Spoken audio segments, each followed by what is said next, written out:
And in prefacing my question, I'd like to refer to what President Kennedy said, that if a free society cannot help the many who are poor, you cannot save the few who are rich. And to say that, well, we are a government of the people, and when there is a large sector of the people who are hurting, perhaps it is the responsibility of this government of the people to help out. Well, my question is regarding how free are the poor, how free are the unemployed, and how free are those people who are disadvantaged? Right. And so in reference to that, what is government's role? First of all, the government doesn't have any responsibility. People have responsibility. This building doesn't have responsibility. You and I have responsibility. People have responsibility. Second, the question is, how can we as people exercise our responsibility toward our fellow man most effectively? That's the problem. So far as poverty is concerned, there has never in history been a more effective machine for eliminating poverty than the free enterprise system and the free market. The period in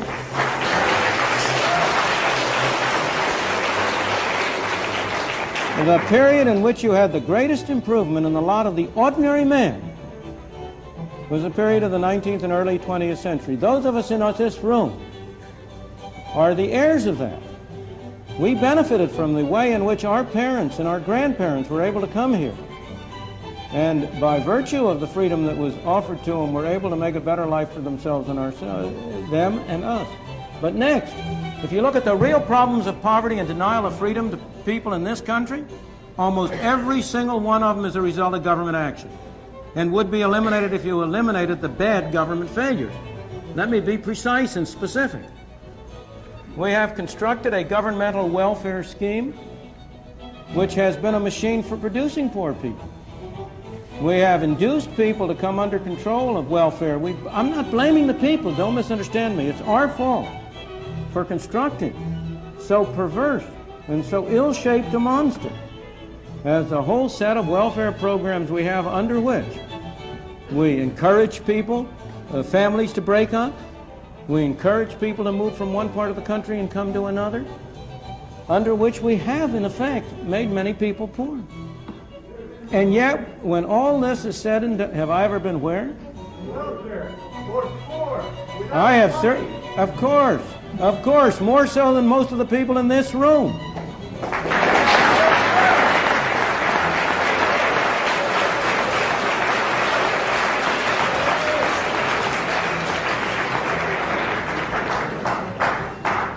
How many of you have worked a 12-hour day and gotten paid 78 cents? But let me go back to but you know, that's all irrelevant. Is there one of you who is going to say that you don't want a doctor to treat you for cancer unless he himself has had cancer?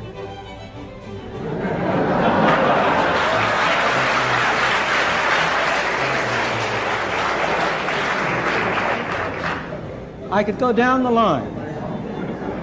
But when all is said and done, while there are people in this country who are worse off than other people, by and large,